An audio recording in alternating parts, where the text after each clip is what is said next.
Hi there, good morning, welcome. It's Friday the 16th of September. My name's Daniel Elkington.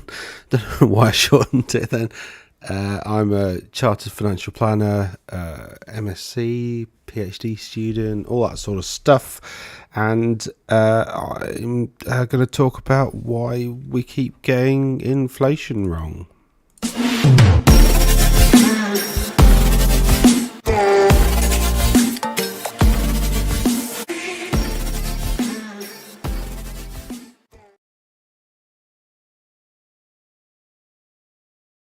Let's turn on the mic first.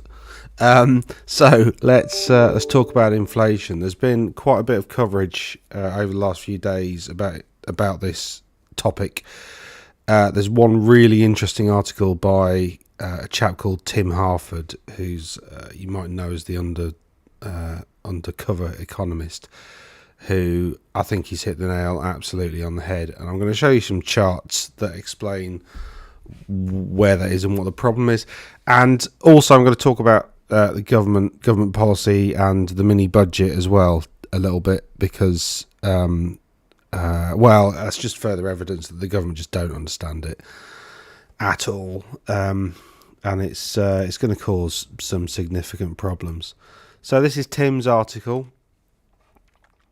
What we keep getting wrong about inflation, essentially in his article, is that Milton Friedman defined inflation as a steady and sustained rise in prices. Inflation is always and everywhere a monetary phenomenon, i.e., essentially, if you increase the amount of money in supply, then the cost of stuff will go up, and that's what QE's been doing basically.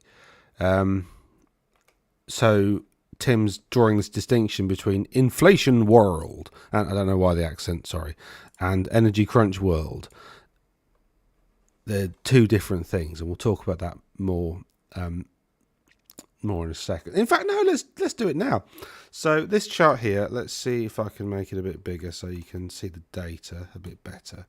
So what we've got here is let's see, make sure you get that. There we go. So what we've got here is the blue line is the inflation rate and the black line is producer prices. Now they're on different scales because they're measured differently. What matters is the rate of change, okay?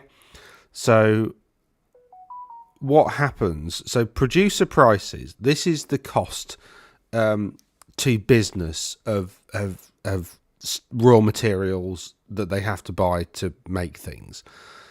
So this is essentially a bit of a composite of business costs. Okay, so like business inflation. I've gone back for a long period of time, 25 years, just to show you the sort of the difference in economic approach. The blue line is the inflation rate. So essentially, in Milton Friedman's world, this sort of blue line being above the producer prices, that's a good thing, because that means that essentially inflation keeps going. The problem with deflation, which we don't want, which is when it falls below zero, which happened a little bit in 2015. The problem with deflation is that people stop spending money because the price of things is going to come down. So there needs to be the price of things will come down, people will stop spending money, and that causes because there's less demand, because people think, well, if I hold off a bit, it'll be a bit cheaper, which is a perfectly rational thing for people to think. And that this is how they have behaved in deflationary spirals before. Then essentially that causes more deflation and can cause a recession or a depression even, which is what happened in the early 1930s, and that caused all levels of madness across the world. So we need to avoid that pretty much at all costs. So you want the blue line to be just tracking a little bit ahead of the black line. You know, as an economist, as somebody who's running a government, this is the kind of environment that you want. Now, something went wrong here when house prices shot up and cost of construction shot up because of unwarranted demand, and then we had a bit of a collapse, and then, since then, however, the cost of producer prices hasn't been under control at all. It's been soaring above inflation. So the cost to business has been going up and up and up and up and up, and businesses haven't been able or haven't felt able to increase their prices. Why? Because there's not enough supply of money. Basically, there's not enough monetary supply to make sure that inflation can track a little bit ahead of prices. So what we've seen since sort of 2010 through 2015, there's this increase in producer prices, which has then stagnated. And in fact, how far back can I go? If I click max, yeah, so that's not helpful because we haven't got all the blue data. But if we look, like, for instance, over the last 5 years, producer prices have been tracking above inflation, and over the last 10 years, you see that the relationship has been pretty good over this period, but up until around about 2018. What you don't want really is producer prices going up. Now, here is the current energy crisis. So that's caused producer prices to absolutely shoot up, and that's just going to drag up inflation.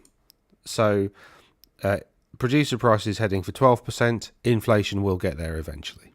That's just how it works. So if we look over a longer time period, this was good here between about 98 and about the global financial crisis, which was kind of George Bush's fault for not bailing out Lehman Brothers, but it was probably going to happen. It was a fault of a lack of regulation in the banking sector. We'll come back to that in a minute. So this is why a lot of people are saying inflation's might spike at 12%, because this inflation is not being caused by inflation. This isn't inflation. This is, as Tim said, it's energy crunch world. This is the world that we're in. It's not caused by consumer discretionary spending. In fact, can I add disposable personal income? Here we go. So there's disposable personal income. That stayed. There's no surplus disposable income that's causing this spike. It stayed more or less where it is, although, that's going to start to tail off, isn't it? This is disposable personal income. So, we've seen that go up quite a bit, especially over the last few years. Now, this is an average, however, so there are a lot of people who are poorer who these sorts of averages really don't apply to. But anyway, so that's that chart there. So that explains why we're not in inflation world. It's not really inflation. It's a fundamental change of the cost of everything.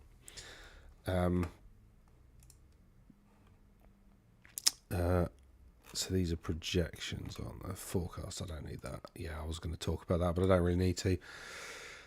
UK retail sales dropped 1.6%. Well, that's because people are spending that money on other things. So this is forecast of a 0.5% drop. That's not good for retail businesses, high street retail businesses. It's also really bad if you've got any property funds in your portfolio, because that means that if you've got property funds, get in touch with your financial advisor. You can contact me, of course, at my other company, Keep It Easy Financial Planning, and we'll do a portfolio review. But there are things that you should be thinking about doing with your portfolio. Oil is heading for a decline to $85 a barrel, which makes something that the government said a bit weird. Well, most things it says are a bit weird. So Tim's absolutely right. He is doomed to fail in his project to disentangle real price changes from inflation. Absolutely. Because everybody's hooked into just looking at the CPI stat and trying to get that to hit 2.5%. The Bank of England's got this long-term target of 2.5% inflation, and if it's above that, then they have to explain themselves to Parliament.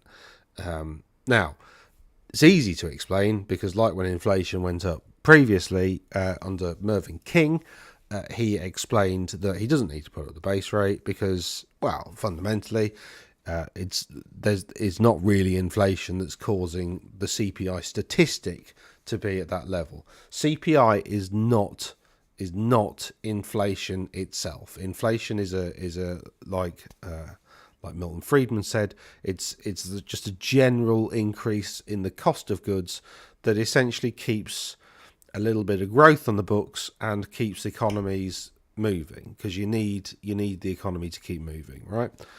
So I've talked about that. Now, this is another problem that's being caused in that I'm just going to show you the charts, not the article. This shows where this is disposable household income in thousands of dollars. PPP, that's purchasing power parity. So essentially, it strips out the different costs. So like beer might be more expensive. Well, beer is more expensive in Australia. So they just look at like a basket of goods and then rebalance it so it's fair, and it takes into account the different costs in different places. So you've got the developed country average here. This is this little black line. Now, this is over time, so you're going from 2005. They're all sort of, these are different scales, but they've got this and this are the same time period. That's a bit confusing.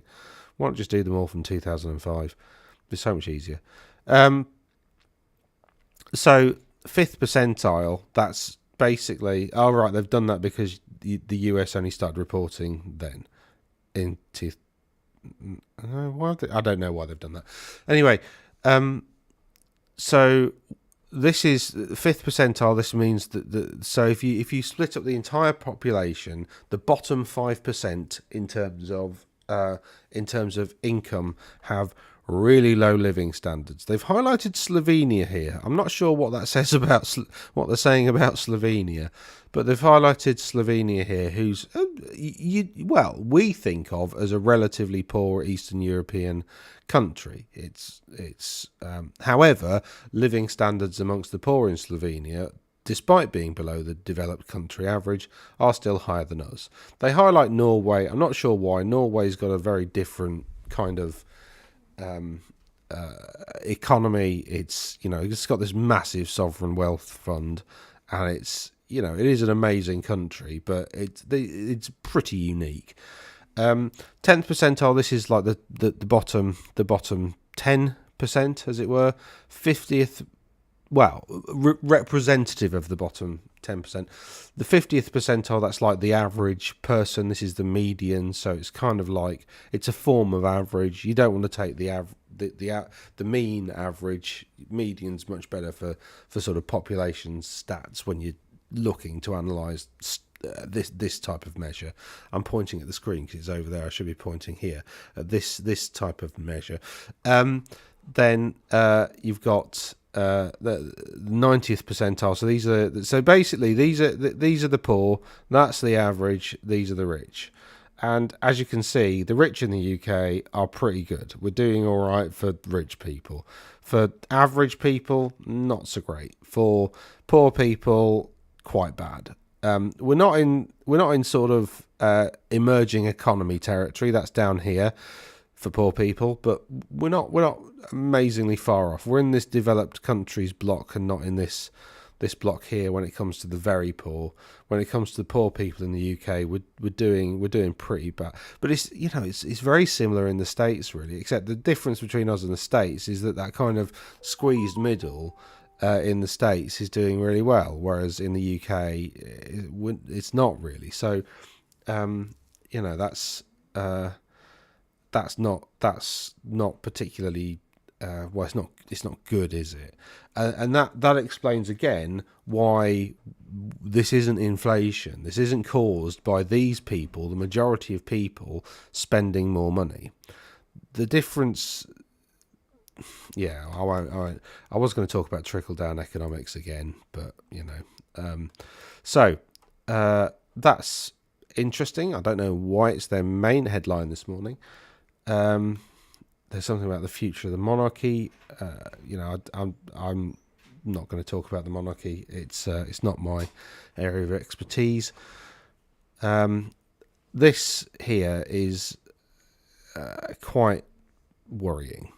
So the government in their mini budget is planning to do a few things and to launch a few things. The first thing that they're so Kwasi Kwarteng, who's now our Chancellor, has promised this thing called Big Bang 2.0. Now, Rishi Sunak was also talking about Big Bang 2.0, so he's basically just continuing that on.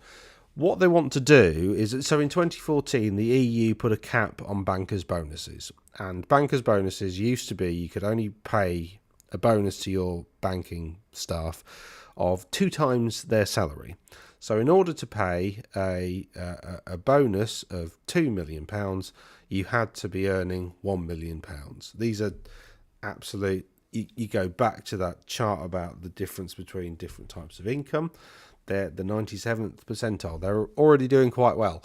Kwasi Kwarteng has said that he wants to remove that cap so bankers can pay themselves more bonuses, which is nice for them. There's a reason that's been put in place, however, and I think there's a reason that he's offering that, because what the government's also proposing to do is to remove the solvency rules. So these solvency rules were brought in, again, it's European legislation, largely led by the city, by London. But anyway, it's European legislation, and the solvency rules basically make banks have enough cash to stop something like 2008 happening again. So the global financial crisis, the reaction to that were these solvency rules, and they've been updated over time and strengthened. And so the EU introduced them and then stress tested a load of banks, and they found that Italian banks were having problems, and so on and so on and so forth. So they're in a good place, the solvency rules at the moment. I mean, again, I'm not a massive expert on them, but most banks seem to have essentially shored up their balance sheets and become much more capitalised and become much more safe. That also means they're not paying a lot of interest because it's quite expensive to be safe. But, you want your banks to be safe. I mean, I'd rather have my bank, pay me 0 interest and there also be 0 chance of capital destruction. That's kind of the point.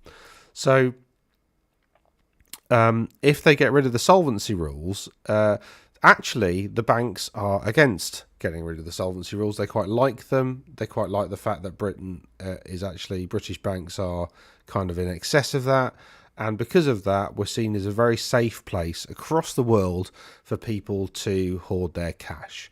So we have lots and lots of offshore investors hoarding cash in British banks because we're safe.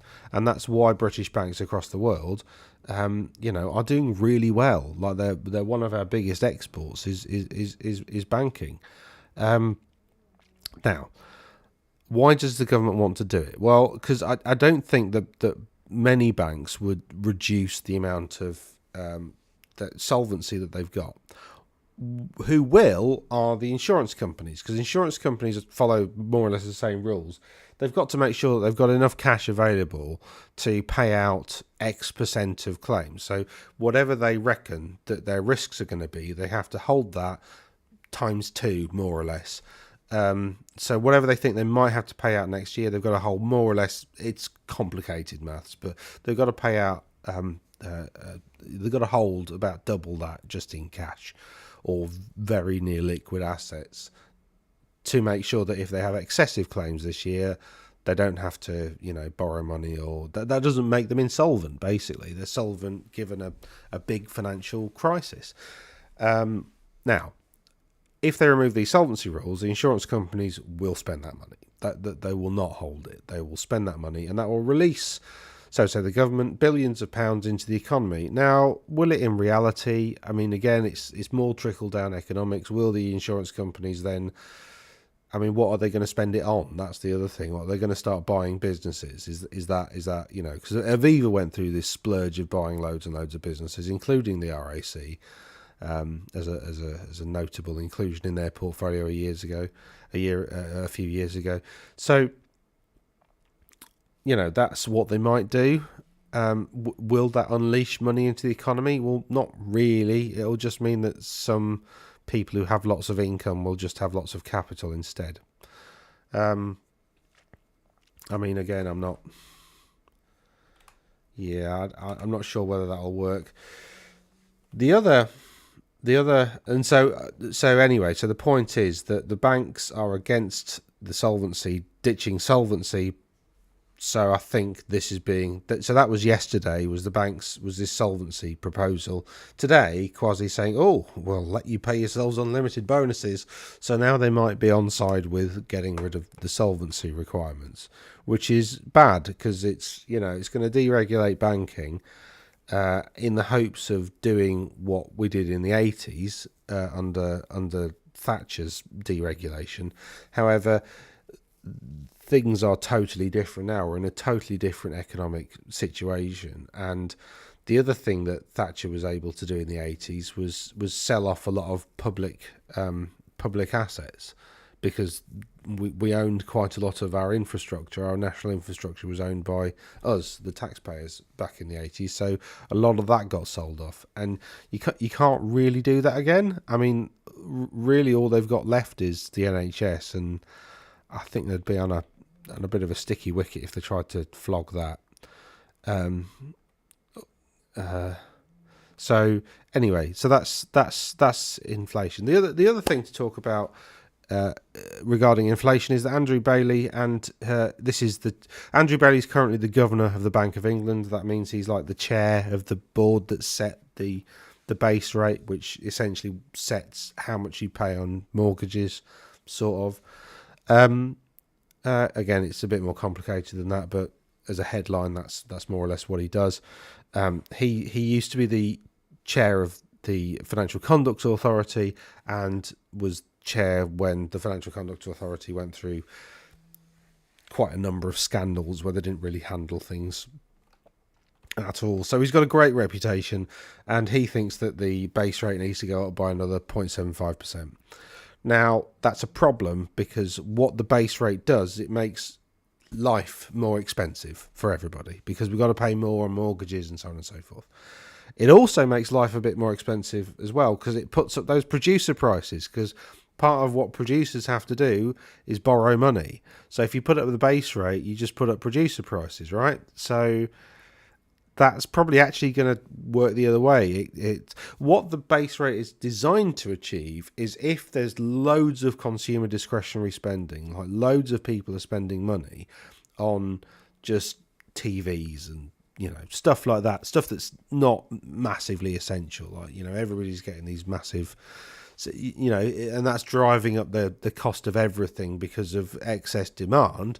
Then you put up the base rate, because then it means that people have to spend more money on debt, and businesses have to essentially slim down a little bit, and that brings down inflation. It's an inflationary control. However, as Tim Harford said, this isn't inflation. This is something else.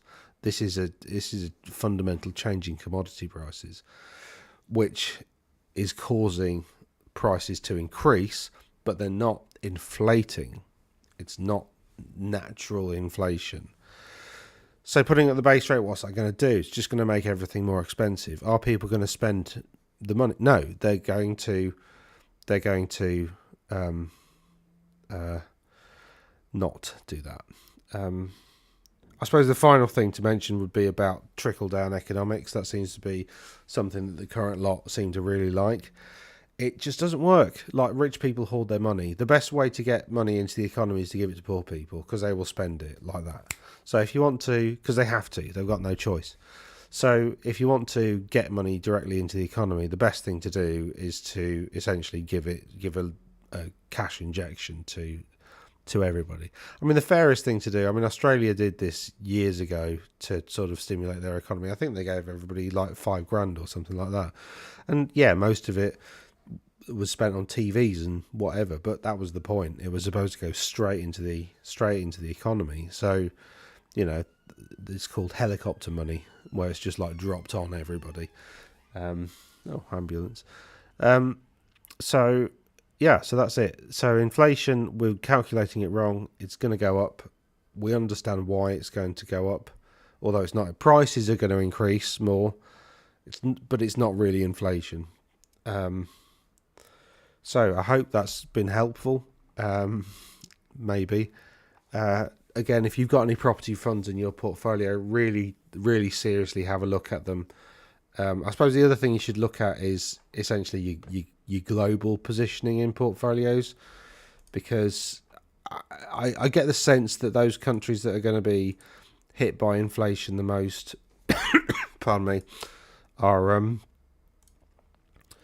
the ones that you would possibly want to avoid. Now, you're probably not investing in any of these in any significant manner. Where's inflation? So it's this column here with all the red in. So where else might you be invested? Yeah, don't invest in Russia for a moral perspective more than anything. Netherlands are looking quite hot. That's but again, they need a lot of fuel, so quite a lot of Europe's looking. There we are, more or less on par with Belgium and Sweden. And Iceland, that's interesting. Euro area is slightly below us. There will be, investing in Europe is probably still a better bet than the UK at the moment. Probably, I don't know. Nobody knows what the future holds. America's inflation's coming down quite nicely, to be honest. Germany's there, 7.9, so still very high. You want that figure to be around about 2. That's a good figure. 7.9 is just way too high. But it's not massive. Who actually is down at 2? Vietnam, Seychelles, these sorts of countries. That's quite interesting, isn't it? Oh, Hong Kong. No, lucky Hong Kong. It's always bloody Hong Kong. Anyway, but thanks for listening, and hope to see you again soon.